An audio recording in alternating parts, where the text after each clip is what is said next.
Whoever you are, we welcome you. Wherever you come from, we welcome you. Whomever you love, we welcome you. Whoever you are, we welcome you. Wherever you come from, we welcome you.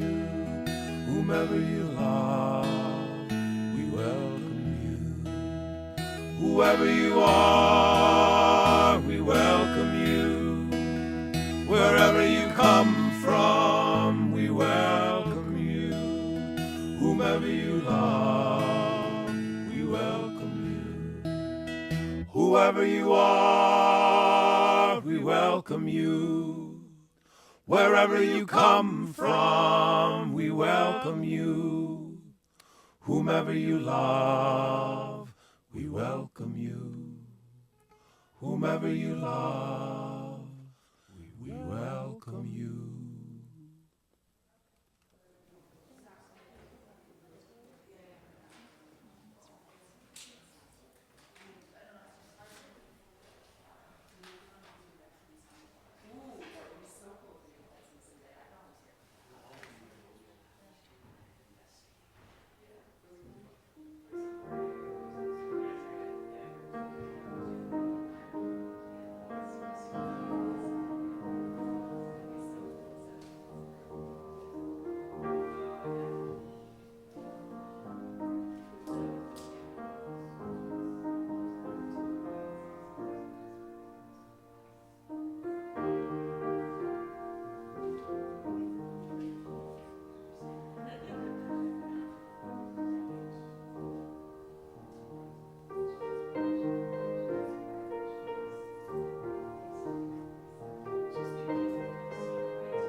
Good morning.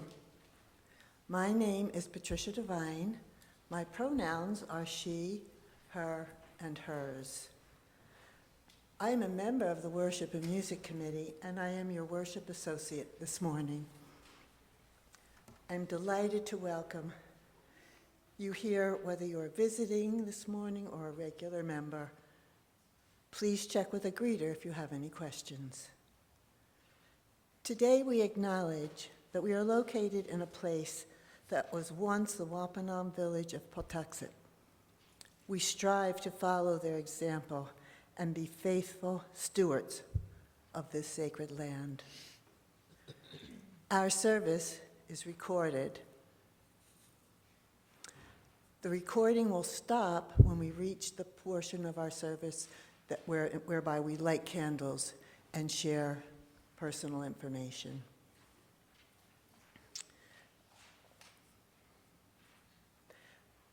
We want to thank Lydia Robertson for filming the service and ensuring that it is available on social media.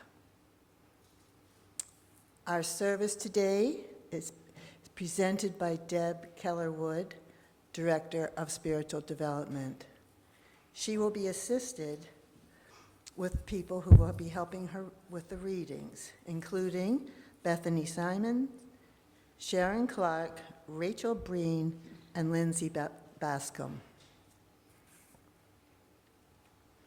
Our live music is offered by our music director, Emily Browder Melville. Because our services vary from week to week, we suggest you visit us again to experience the variety of worship we offer. We invite you to join us for fellowship and refreshments after the service. Coffee is served in the Parish House, which is the white building further up the drive.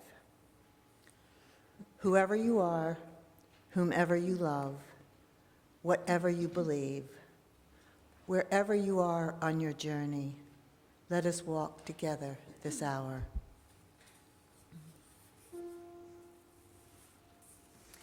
We would like to offer a special welcome, whether you found us on Zoom or a local TV channel, or you're watching us on YouTube. We're glad you found us too. Open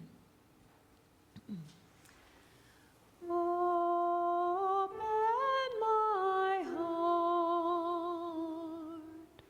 open my heart, open my heart, open my heart.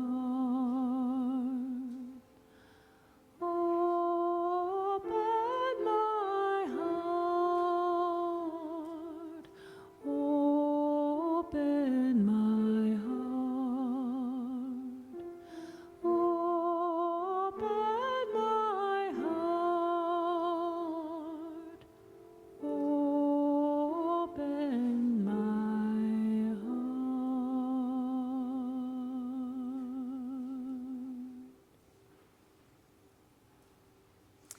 Our call to worship. Why do we love stories? What do they offer us? Stories are important for all ages because they foster imagination, they promote empathy, facilitate learning, build connections, help us understand different perspectives, allowing people of all ages to explore emotions, morals, and life experiences through related narratives, enriching their lives and development. A story can be told for one to listen to the words, for one to see the pictures, or for one to hear the song. Ultimately, though, a story's most important function is to remind us we are not alone in the world. Our first hymn is 1059, May Your Life Be as a Song. Please rise in body or in spirit. And since this is not a super familiar hymn for us, we'll do a little call and response where I'll teach you phrase by phrase. So please feel free to stand and repeat after me. May your life be as a song.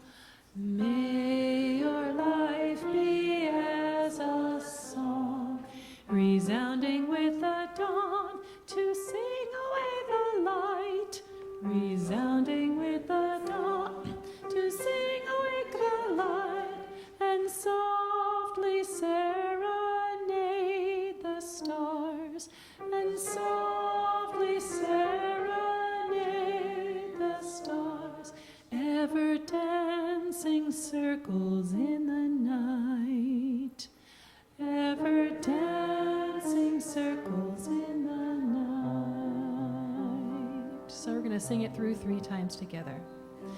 May your life be as a song, resounding with the dawn to sing awake the light, and softly serenade the stars, ever dancing circles in the night. May your life be as a song,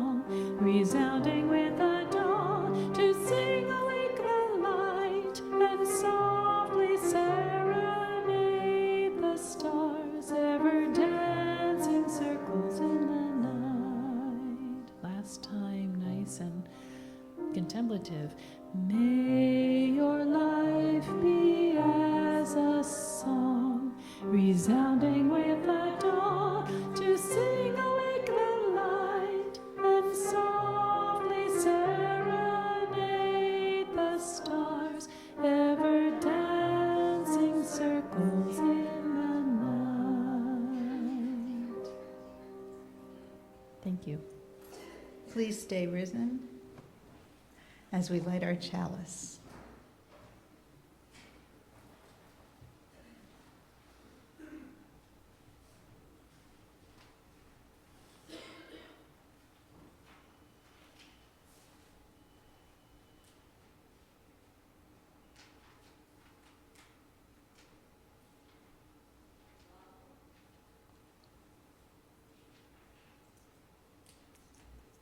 And now we will recite our chalice lighting. The words are in your order of service. Love is the spirit of this church, and service its law. This is our great covenant, to dwell together in peace, to speak the truth in freedom, to speak the truth in love, and to help one another.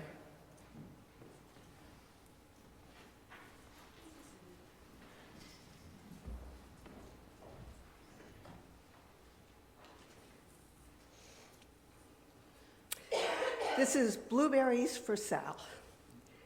One day, little Sal went with her mother to Blueberry Hill to pick blueberries. Little Sal brought along her small tin pail, and her mother brought along her large tin pail to put the berries in. "We'll take our berries home and can them," said her mother. "Then we'll have food for the whole winter." Little Sal picked 3 berries and dropped them in her little tin pail. Kerplink, kerplunk, kerplink.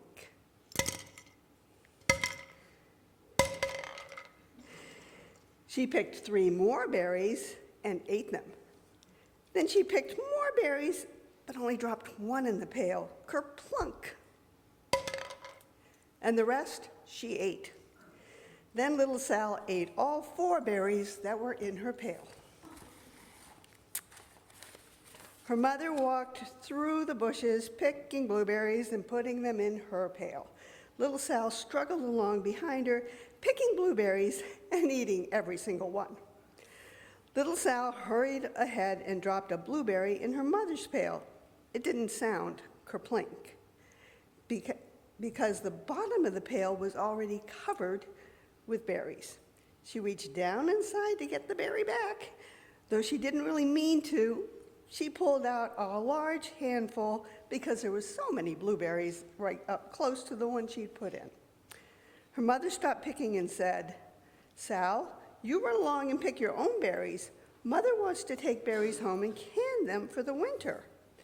Her mother went back to picking, but little Sal, because her feet were tired from standing and walking, sat down in the middle of the clump of bushes and just ate the berries.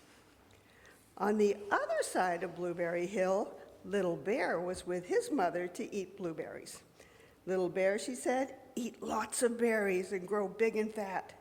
We must store up food for the long, cold winter." Little Bear followed behind his mother as she walked slowly through the bushes, eating berries. Little Bear stopped now and then to eat berries. Over on the other side of the hill, little Sal ate all of the berries she could reach. Then she heard a noise in the bushes and thought, "That's surely my mother, and I'll go that way." But it was Little Bear's mother instead. She was tramping along, eating berries, thinking about storing up food for the winter. Little Sal tramped right along behind. By this time, Little Bear had eaten all the berries he could reach and without moving from his clump of bushes. Then he hustled off to catch up with his mother. He hunted and hunted, but his mother was nowhere to be seen. He heard a noise over a stump and thought, "This is my mother walking along." But it was little Sal's mother instead. She was walking along, picking berries and thinking about canning them for the winter.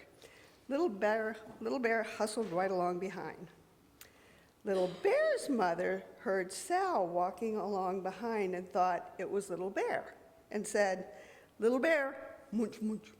Eat all you can possibly hold. Little Sal said nothing. She picked 3 berries and dropped them kerplink, kerplink, kerplunk in her small tin pail. Little bear's mother turned around to see what on earth was the noise making kerplunk. She cried, choking on a mouthful of berries. This is not my child. Where is Little Bear? She took one look and backed away. She was old enough to be shy of people, even a small person like Little Sal. Then she turned around and walked off very fast to hunt for Little Bear. Little Sal's mother, meanwhile, heard Little Bear tramping along behind and thought it was Little Sal. She kept right on picking and thinking about canning blueberries for next winter. Little Bear peeked into her pail. Of course, he only wanted to taste a few of what was inside, but there were so many, and they were so close together that he tasted a big mouthful by mistake. Now, Sal, said Little Sal's mother without turning around, you run along and pick your own berries. Mother wants to can these for the winter. Little Bear tasted another mouthful and almost spilled the entire pail of blueberries. Little Sal's mother turned around and said, "You're not Little Sal. Where is my child?" Little Bear just sat munching and swallowing and licking his lips. Little Sal's mother backed away. She was old enough to be shy of bears, even very small bears like Little Bear. Then she turned and walked away and quickly looked for Little Sal. She hadn't gone very far when she heard a kerplink, kerplank, kerplunk. And she knew just what made that kind of noise. Little Bear's mother had not hunted very long before she heard a hustling sound that stopped now and then to munch and swallow. She knew just what made that kind of noise. Little Bear and his mother went down one side of Blueberry Hill, eating blueberries all the way, full of food stored up for next winter. And Little Sal and her mother went down the other side of Blueberry Hill, picking berries all the way, and drove home with food to can for the winter, a whole pail of blueberries and 3 more besides. The moral of this story is, we have so much more in common with others than we first think we do. We just need to slow down and look.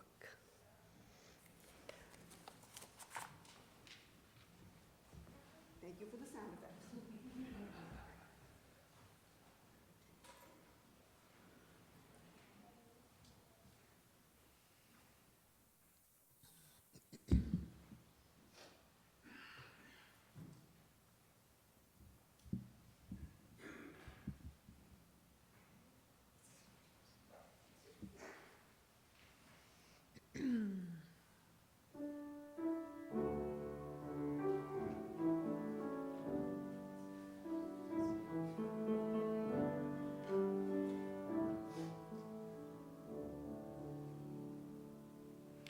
We have cleared off the table, the leftovers saved, washed the dishes and put them away. I've told you a story and tucked you in tight at the end of your knockabout day. As the moon sets its sails to carry you to sleep over the midnight sea, I will sing you a song no one sang to me. May it keep you good company. You can be anybody you want to be. You can love whomever you will. You can travel any country where your heart leads, and know I will love you still. You can live by yourself. You can gather friends around. You can choose one one special one. And the only measure of your words and your deeds will be the love you leave behind when you're done. Don't be rattled by names, by taunts, by games, but seek out spirits true. If you give your friends the best part of yourself, they will give the same back to you. You can be anybody you want to be. You can love whomever you will. You can travel any country where your heart leads, and know I will love you still. You can live by yourself. You can gather friends around. You can choose one special one. And the only measure of your words and your deeds will be the love you leave behind when you're done.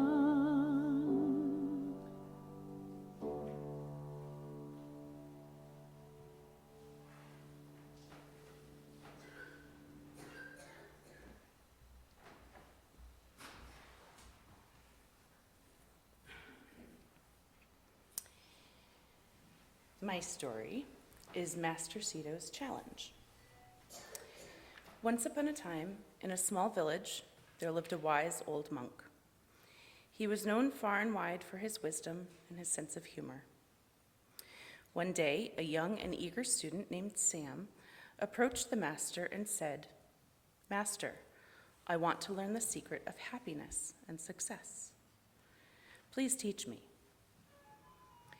Master Cito looked at Sam with a twinkle in his eye and said, "Very well, young one, but first you must complete a simple task. Go to the market and buy the biggest, juiciest watermelon you can find, and then carry it on your head and walk through the village without dropping it." Sam was puzzled, but determined. He went to the market and found a massive watermelon. Balancing it on his head, he walked through the village with utmost concentration.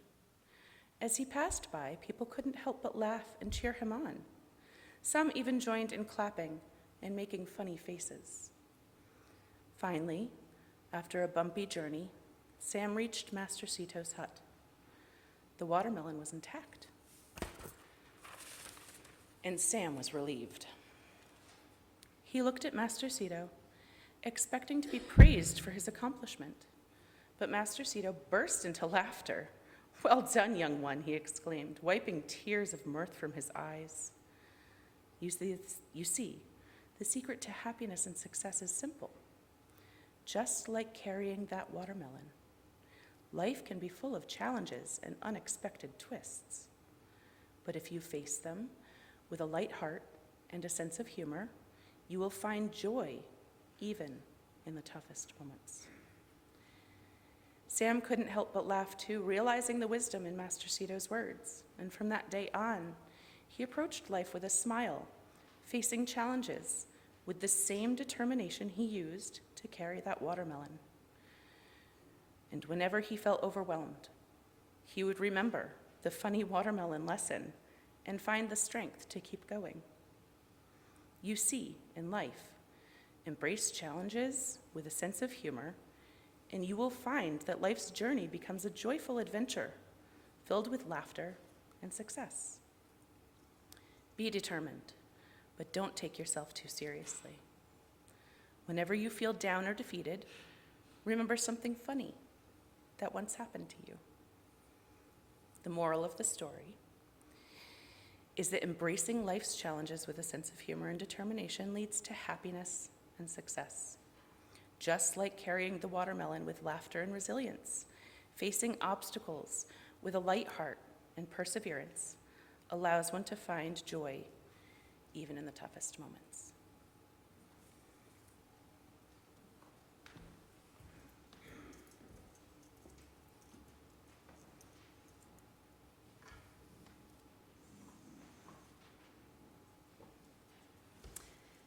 Here we are, telling stories, listening to stories, and being part of stories, even imagining stories. The senior minister at First Unitarian Society in Minneapolis, Reverend Dr. David Breeden, writes, "Welcome to a new story. Welcome to a day unwritten. We gather to speak of possibilities. We remember the losses, we celebrate the victories, we embrace the possible over the probable, weaving a story of hope. Join us in the new story. Join us in the day unwritten. Join us in the future of possibility." Sometimes we're participants of stories that are unfolding in front of us, and sometimes we're observers of the stories. So far this morning, we've heard stories about blueberries and about watermelon. And in a little while, we'll hear a story about a mustard seed. But is food really what the stories are about? What was the message the storyteller wanted you to hear? What was the lesson for us to learn? We love stories, fiction or nonfiction, children's story or adult, short or long, told to us, written by us, or that we read. This is a connection that is made when we open ourselves up to stories. There's a chance for us to grow. Most of you know my father as a writer. He's saying, "Oh no." He has written articles, poetry, and books.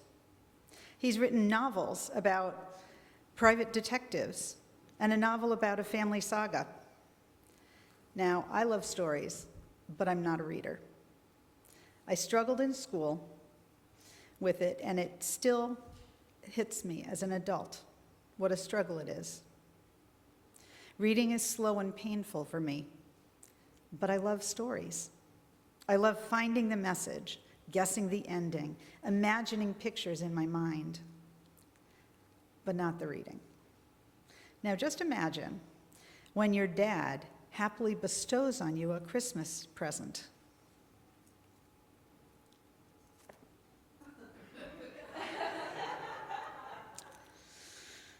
"736 pages. 736 pages.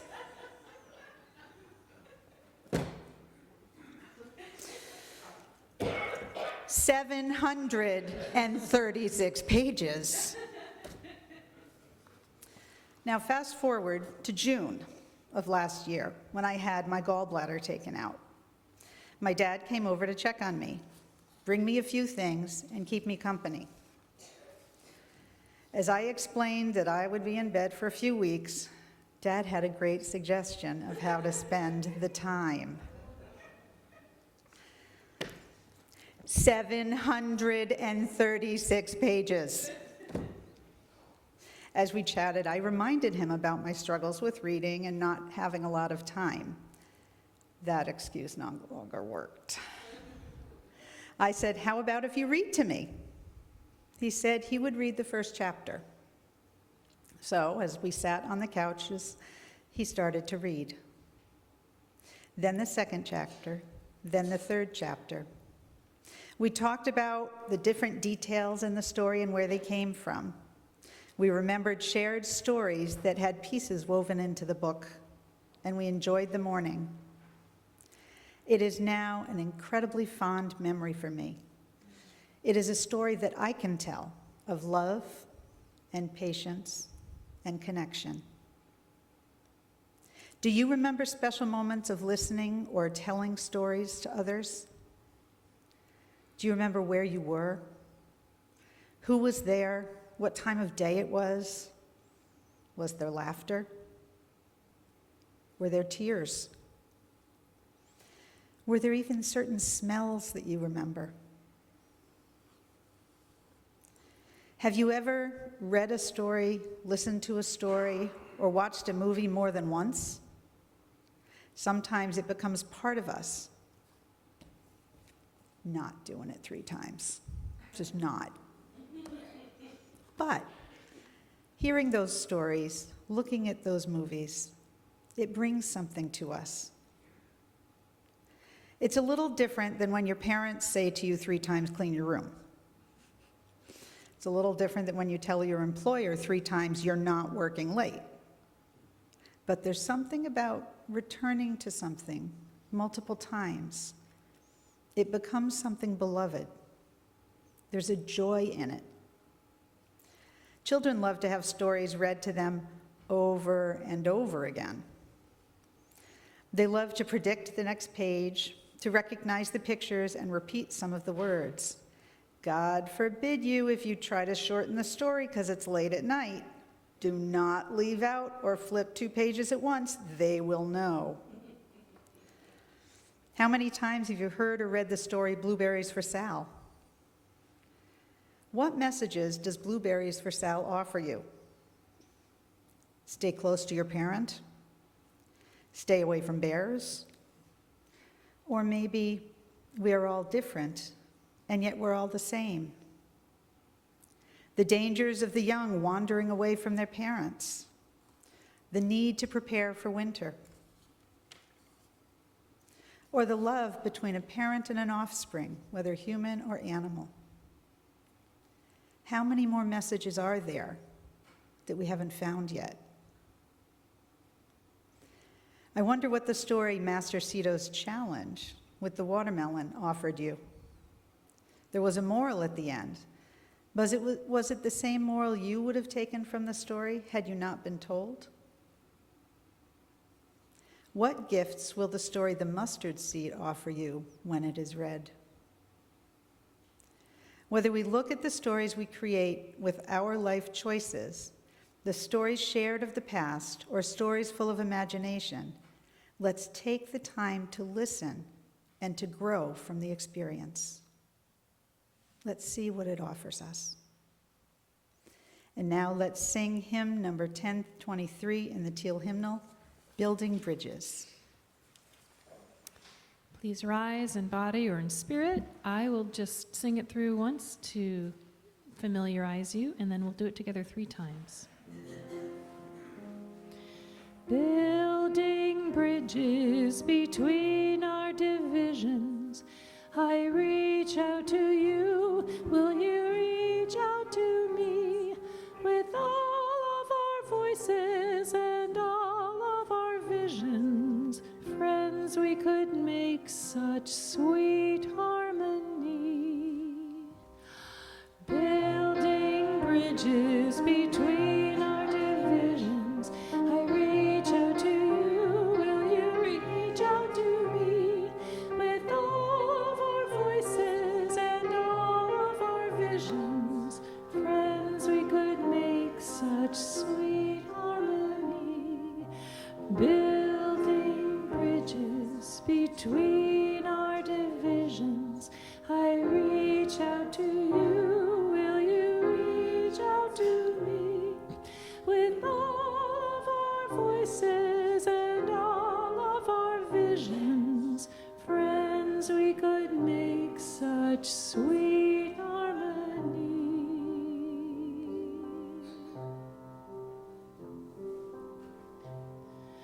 Building bridges between our divisions, I reach out to you. Will you reach out to me with all of our voices and all of our visions?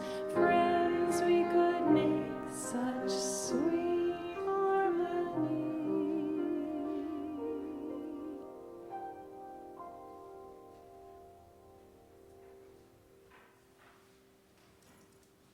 Please be seated.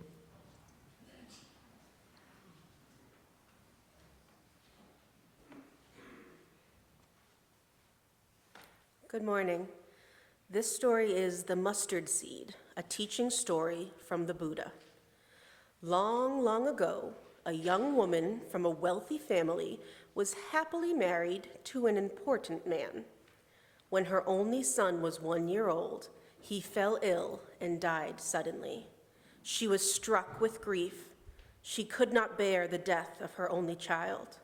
Weeping and groaning, she took her son's dead body in her arms and went from house to house, begging all the people in the town for news of a way to bring her son back to life. She wanted medicine. Of course, nobody could help her, but this young woman would not give up. Finally, she came across a Buddhist who advised her to go and see the Buddha himself. When she carried the dead child to the Buddha and told him her sad story, he listened with patience and compassion, and then he said to her, "There is only one way to solve your problem. Go and find me 4 or 5 mustard seeds from any family in which there has never been a death." The woman was filled with hope and set off straight away to find such a household. But very soon she discovered that every family she visited had experienced death. Once she accepted the fact that death is inevitable,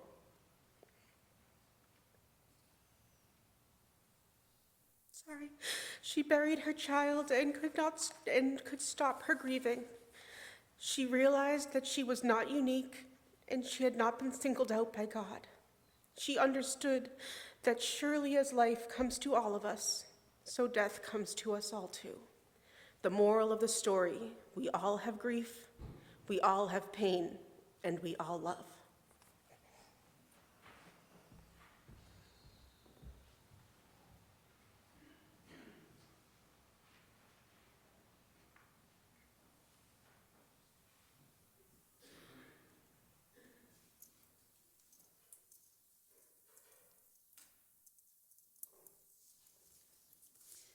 And now we will have our offering for the good work of this church and the support that we give to others.